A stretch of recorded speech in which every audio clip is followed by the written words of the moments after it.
Chris Watts parecía el marido perfecto y un padre amoroso, pero este había empezado un romance con una compañera de trabajo y en sus planes no entraba ni su mujer ni sus hijas.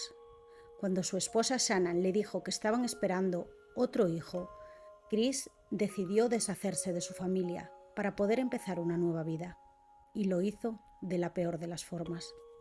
Hola a todos los amantes del misterio y bienvenidos al canal. Los horribles actos de este hombre hicieron que se le conociese como el monstruo de Denver. Ya sabéis que si os gusta el contenido os podéis suscribir y activar la campanita para que no os perdáis ninguno de los vídeos. Y ahora sí, empezamos. Os voy a poner muy rápidamente en contexto para que conozcáis a los miembros de esta familia. Por un lado, Shannon, la madre, había nacido el 10 de enero de 1984 y junto a su familia vivía en Aberdeen, en Carolina del Norte, Estados Unidos. Cursó allí sus estudios y en 2002, con solo 18 años, se casó con su primer marido, Leonardo King. La relación que tuvieron fue muy problemática y en 2008 se divorciaron. En este momento, Shannon estaba pasando por un periodo bastante complicado.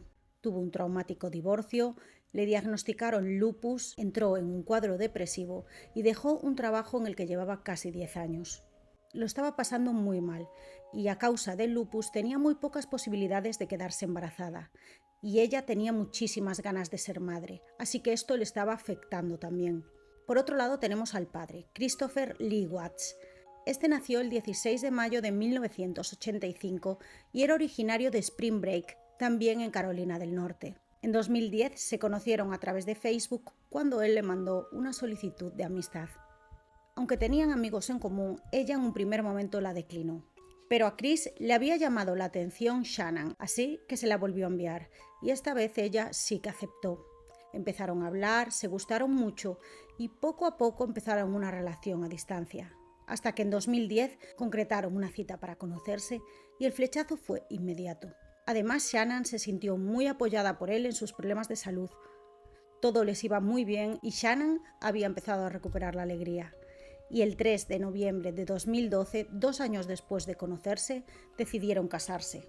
Un detalle es que la familia de Shannon estaba contentísima con Chris y es que había hecho que ella volviese a ser feliz, pero los padres de Chris no acudieron a la boda porque no les gustaba el carácter de Shannon.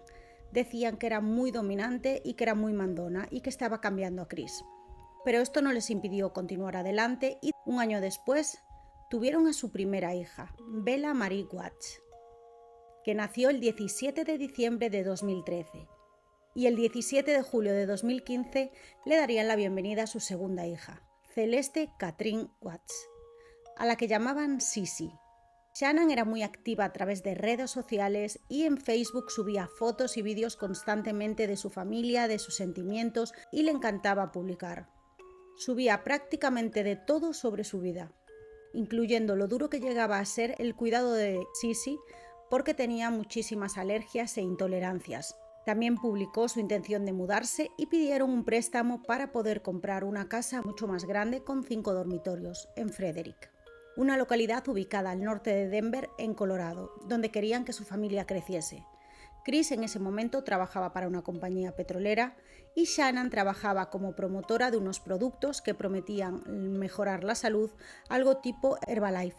Aparentemente tenían una estabilidad económica, pero creo que ya sabemos que muchas veces lo que vemos en redes no es la realidad, y es que la pareja gastaba muchísimo más dinero del que generaban. Así que en 2015 se tuvieron que declarar en bancarrota poco después de que naciese su segunda hija.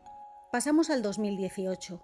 Shannon empezó a sentir que Chris se estaba distanciando de ella y además él se obsesionó muchísimo con su cuerpo y dio un gran cambio físico. Aún así, ella a través de Facebook siempre le dedicaba mensajes de amor. Y el 19 de junio de 2018, Shannon, de 34 años en ese momento, se enteró de que estaba embarazada otra vez.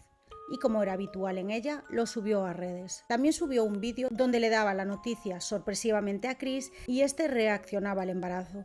También a través de redes sociales, él escribió que estaba muy feliz. Shannon en ese momento le escribió: "Te amo, Chris, eres el mejor padre que las chicas podrían tener". Poco después, Shannon y las niñas se iban a pasar unas semanas a casa de sus padres, a Carolina del Norte, y Chris se reuniría con ellas un par de semanas después porque tenía que trabajar. Durante el viaje, Shannon iba a aprovechar también y llevar a las niñas a visitar a sus abuelos paternos, que también vivían en Carolina del Norte, y recordemos que a los padres de Chris no les caía muy bien Shannon. Un día que llevó a las niñas a visitarlos, Shannon le dio una lista con todos los productos a los que Sissy era alérgica o tenía intolerancia, pero Cindy, la madre de Chris, no le hizo mucho caso y le dio a la pequeña Sissy un helado que tenía productos a los que era alérgica. Esto acabó en una pelea monumental, ya que Shannon decía que la señora tenía conocimiento de las alergias de la pequeña y que la había advertido cuando se la dejó. Pero la discusión fue subiendo de tono y Cindy acabó echando de casa a Shannon y a sus dos nietas. Días después era el cumpleaños de la pequeña Sissy, sus abuelos paternos estaban invitados, pero optaron también por no ir. Con todo esto, Shannon le envió varios mensajes a Chris durante su distanciamiento, intentando explicarle la situación, intentando decirle lo que sentía, lo que había pasado, pero él ni siquiera se molestaba en contestarle. Estaba muy enfadada porque él ni se había molestado en llamar ni escribir ni un solo día desde que habían llegado allí. Shannon se estaba dando cuenta de que Chris cada vez estaba más distanciado y días después le mandó un mensaje donde le decía que lo amaba y que si él no sentía lo mismo, lo entendía, pero que por favor lo hablasen. Sin embargo, él tampoco contestó. Shannon le contaba todo esto a su mejor amiga, Nicole, que era la única con quien podía desahogarse con todo lo que estaba sucediendo, con el distanciamiento de Chris y todo lo que le estaba ocurriendo. Parecía que Chris estaba haciendo su vida y se había olvidado de que tenía mujer y dos hijas. Cansada de todo esto, le escribió: «Podrías llamar a tus hijas cuando te despierte. No lo has hecho ni una sola vez desde que vinimos aquí». En ese momento fue cuando Chris, por fin, se dignó a responderle a su mujer. Le dijo que lo sentía, que las extrañaba y que empezaría a llamarlas más a menudo.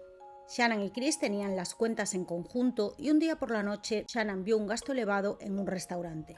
Llamó a Chris para pedirle explicaciones y este le dijo que había ido solo a cenar y le dijo lo que pidió. Pero ella, como ya andaba un poco desconfiada, después de colgar fue a la carta del restaurante a ver los precios de los productos y a ver lo que él le dijo. Y ve que lo que él le dijo sumaba unos 30 euros y en el cobro había 60, así que lo volvió a llamar para que le explicase a quién había invitado, a lo que él respondió con negativas y silencio. El 31 de julio de ese año, Chris voló a Carolina del Norte para reunirse con su familia y pasar tiempo juntos. Durante ese tiempo, Shannon envió mensajes a Nicole donde se encontraba angustiada porque Chris continuaba sin acercarse a ella ni darle muestras de cariño. De hecho, era todo lo contrario, se mostraba frío, distante y no quería ni siquiera tocarla. Y ella le dijo a Nicole que tenía muy claro que su marido tenía un amante. De hecho, llegó a preguntarle a Chris si estaba con otra persona, pero este se lo negó. El 7 de agosto todos volvieron a casa y el día 9 Shannon tuvo que volar a Phoenix por su trabajo y a este viaje iba también su mejor amiga Nicole Atkinson. Volvían el 12 de agosto sobre las 10 de la noche, pero el vuelo se retrasó unas 3 horas y al bajar del avión ambas cogieron un taxi juntas en el aeropuerto y este dejó primero a Shannon sobre la 1:48 de la madrugada y continuó con su trayecto para dejar a Nicole. Ambas habían quedado por la mañana porque Shannon tenía una cita para una ecografía y ver cómo iba el embarazo, pero cuando llegó la hora, Nicole llamó a Shannon y esta no contestó a las llamadas ni tampoco a los mensajes. Así que ella, que conocía a su amiga, se empezó a preocupar porque sabía que eso no era normal y además había pasado todo el viaje muy angustiada, sin casi comer y sin parar de llorar. Así que sobre las 11:46 de la mañana decidió ir a su casa a ver qué ocurría y fue con ella su hijo mayor, que también conocía muy bien a la familia porque había hecho de babysitter varias veces con las pequeñas. Sobre las 12:10 llegaron a casa de Shannon, pero nadie respondía ni abría la puerta y parecía no haber nadie en casa. La puerta tenía un código de acceso para poder entrar que Nicole sabía perfectamente, pero cuando lo usó se encontró que la puerta estaba con un pasador cerrada por dentro. Además, desde la cristalera podía ver los zapatos de Shannon que usaba a diario allí mismo. En ese momento Nicole entró en pánico, llamó a Chris y este le dijo que no avisase a nadie, que iba para casa en ese instante. Parecía no estar nada preocupado, Pero Nicole no le hizo caso y decidió llamar a la policía porque tampoco sabía dónde estaban las pequeñas, que en ese momento tenían 3 y 4 años. Y es que yo creo que Nicole ya solía que algo malo había pasado porque en las grabaciones de la policía se la ve realmente preocupada. Quizás no era hacia Chris directamente la sospecha, pero explicó que desde el viaje, como la había visto tan angustiada, pues estaba realmente preocupada. Además que era muy raro que Shannon no hubiese ido a su cita con el médico y simplemente pues dejase de contestar. La policía llegó a casa y uno de ellos llamó a Chris, que continuaba sin llegar al domicilio porque querían entrar, y él lo que le contestó fue que no forzase la puerta, que ya estaba llegando y que esperase. Algo realmente extraño, ya que si tu mujer y tus hijas no aparecen, lo que menos te preocupa, creo que es una puerta. De todo esto hay grabaciones porque los agentes llevan la cámara de cuerpo, la bodycam, que es obligatorio cuando van a hacer algún servicio. A eso de las 2, Chris llegó 2 horas después de que le avisase Nicole y les abrió la puerta a la policía. Algo muy extraño es que directamente entró por el garaje y allí estaba el coche de Shannon con las sillitas de las niñas puestas y se paró a coger algo en el coche, algo que también se les hizo muy sospechoso porque si creen que su mujer y sus hijas, ya que la puerta está cerrada por dentro, pueden estar dentro desmayadas o le puede haber pasado algo, no te paras a recoger algo en el coche. Por lo que Nicole se da cuenta de que ella no se había ido por su propia voluntad porque si no, no hubiera llevado a las niñas sin sus sillitas. 5 minutos después de haber estado dentro de la casa, Chris les abre la puerta delantera a Nicole y a la policía. En ese momento, Nicole encuentra el reloj inteligente y el teléfono de Shannon debajo de unos cojines en la sala de estar. El móvil estaba apagado y cuando lo encendieron, vieron que el primer mensaje que se leía era de su esposo y que había sido recibido a las 7:40 de la mañana, donde ponía: si te llevas a las niñas, avísame dónde estarán. Las llaves y los medicamentos que Shannon tomaba fueron encontrados también en la cocina, mientras que la maleta que usó en el viaje estaba al lado de la escalera. Y Chris encontró su anillo de boda en una mesilla.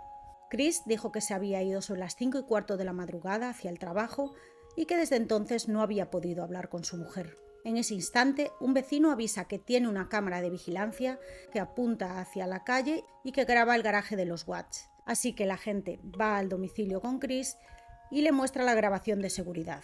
A Chris se le ve entrar y salir varias veces y acercar el vehículo de culo hasta la puerta de su garaje, cuando, según su declaración, él estaba trabajando a esas horas. La reacción de Chris mientras ven este vídeo es de absoluta desesperación, y esa actitud no deja indiferente a nadie.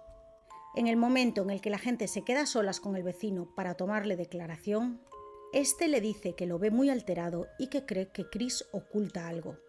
El agente ya se había dado cuenta de que la actitud que mostraba Chris no era normal y el 14 de agosto, al día siguiente, se realiza una batida de búsqueda y Chris da una entrevista pidiendo que si alguien las tiene, que por favor las deje y que si se han ido ellas por su propio bien, que por favor vuelvan a casa y que las quiere.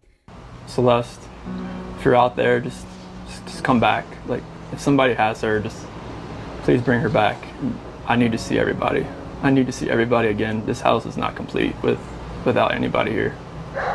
Please bring her back. La actitud durante la entrevista es totalmente tranquila y además se le ve esbozar alguna sonrisa. Se convierte en sospechoso, evidentemente, y el 15 de agosto, al día siguiente, va a prestar declaración y allí cuenta que tuvieron una discusión emocional la noche anterior a su desaparición, pero no detalló sobre qué hablaron. La policía le pregunta por una posible amante y él lo niega rotundamente. Le dan la posibilidad de someterse al polígrafo y cuando lo hace da muchísimos errores, prácticamente todos. En ese momento Chris ya se ve entre la espada y la pared. Pide hablar con su padre, que estaba ya en comisaría, y Chris le dice que habían tenido una discusión donde él le había confesado que no quería seguir con ella y Shannon acabó con las niñas privándolas de aire. Y que cuando él se dio cuenta, entró en cólera y le hizo lo mismo a su mujer. La policía, que no se lo cree, sigue presionándolo y en ese momento él acaba confesando que tiene un amante. Es una compañera de trabajo de Chris llamada Nicole Kessinger, de 29 años, con la que llevaba desde junio de ese año y con la que había pasado las semanas en las que Shannon y las niñas estaban en Carolina del Norte. Pero esto la policía ya lo sabía, y es que esa misma mañana del 15 de agosto, Nicole llamó a las oficinas de la policía del condado de Weld y les contó de su relación con Watts. Chris acabó confesando que tuvo una discusión con Shannan, donde finalmente le confesó que sí que tenía un amante y que ya no la quería, y ella le dijo que no volvería a ver a las pequeñas. Fue entonces cuando la agarró del cuello, hasta que Shannan falleció. En ese momento la pequeña Bella entró en la habitación y preguntó: «¿Qué le estás haciendo a mamá?». Él le dijo que estaba durmiendo, pero la pequeña sabía que algo extraño estaba sucediendo. Después envolvió el cuerpo de Shannan en una sábana y fue a por su furgoneta, la metió en el garaje y Chris puso el cuerpo de su esposa en el suelo de la camioneta, sentó a las dos niñas dentro y les puso el cinturón. Ellas, cuando vieron a su madre, le preguntaron si estaba bien y él le respondió que se iba a poner bien. Se puso a conducir y las pequeñas se quedaron dormidas. Tras 45 minutos en carretera, llegaron a la planta petrolera en la que trabajaba Chris, que era un rancho donde había 2 depósitos grandes de aceite. Cuando llegaron al lugar, en plena noche, el hombre le tapó la cabeza a Sissy, la más pequeña, con su mantita y acabó con ella. Después cogió su cuerpo y lo empujó hacia dentro de uno de los depósitos con gran esfuerzo, ya que la escotilla solamente medía 20 centímetros. Todo esto lo hizo en presencia de su hermana mayor, que estaba siendo consciente de todo lo que estaba sucediendo. Temiendo por su vida, la pequeña intentó escapar, pero no tuvo éxito, y Bella sí que luchó contra su padre para salvarse. De hecho, en la autopsia dijeron que se mordió la lengua varias veces mientras él la privaba de oxígeno. Después de esto cogió el cuerpo y procedió a hacer exactamente lo mismo que con su otra hija, lo llevó al otro depósito de aceite y lo metió dentro. Cavó después un agujero y allí metió a su mujer envuelta en la sábana, y además el saco amniótico estaba medio salido, por lo que Shannan había dado a luz. Después de todo esto, por la mañana llamó al colegio para dar de baja a las niñas y a una inmobiliaria para poner la casa en venta. Y le envió un mensaje a Nikki, a su amante. Quiero resaltaros que Nikki no es la misma que la amiga de Shannan, son 2 personas diferentes. Le envió un mensaje al amante diciendo que quería hablar de su futuro con ella. Todo había sido porque Chris tenía el deseo de un nuevo comienzo y no era capaz de dejar a Shannan, así que decidió acabar con todas. El 6 de noviembre de 2018, Chris Watts se declaró culpable para evitar la pena capital, fue juzgado y sentenciado a 5 cadenas perpetuas sin posibilidad de libertad condicional. Pero a pesar de esto, mucha gente sigue pensando que el amante tiene algo que ver. Y es que sí que es verdad que se comunicó con las autoridades antes de que se pusieran en contacto con ella, también reconoció haber borrado mucha información de Watts de su teléfono antes de reunirse con la policía. Y sus búsquedas de Google levantaron todavía más sospechas. Algunas de ellas eran vestidos de novias, revisó las páginas de Facebook de Chris y Shannan varias veces, también buscó amantes que se casan, y supuestamente Nikki se enteró por las noticias de 2 cosas. La primera era que Shannan estaba embarazada otra vez, y la segunda es que no había ningún tipo de divorcio en proceso. Él le repetía en esos 2 días que su familia estuvo desaparecida, que era inocente y que jamás las lastimaría.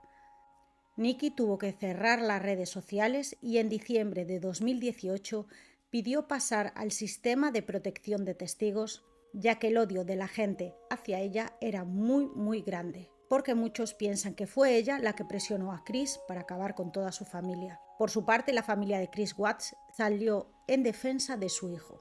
Su madre Cindy dijo en televisión que Chris y Shannan tenían una relación difícil, que ella era mandona y que él antes de casarse había sido un tipo normal. Y le dijo: «Te queremos, te perdonamos y no te vamos a abandonar». Parecía que aún encima le estaba echando la culpa a ella de lo que había sucedido. La familia de Shannan quedó indignada, ya que Bella y Sissy también eran sus nietas y parecían no importarle lo más mínimo. Por su parte, Chris, desde prisión, envió unas cartas a la autora Sherlyn Caddell, donde el monstruo de Denver confesaba en 3 cartas algo que no le había contado a las autoridades.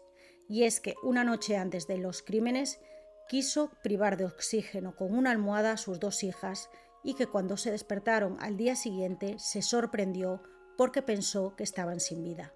Dijo que además se levantaron muy traumatizadas y con los ojos hinchados. Confesó también haberle dado un analgésico a Shannan con la esperanza de provocarle un aborto y dijo que pensaba que sería mucho más fácil estar con Nikki si Shannan no estaba embarazada. Según leí en un reportaje, Chris comparte la celda con otro hombre que acabó con su pequeño y que ambos pasan prácticamente el día en la celda porque los otros presos quieren justicia por lo que hicieron. Y hasta aquí el caso de hoy. No puedo entender por qué no se divorció y ya. Y cómo tuvo la sangre fría de llegar hasta el rancho y acabar con sus pequeñas. Me gustaría saber si creéis que la amante está implicada o qué pensáis sobre todo este caso. Me sería de gran ayuda que me dejéis vuestro like y ya sabéis que podéis suscribiros si os gusta este contenido. Nada más que añadir, nos vemos en el próximo caso.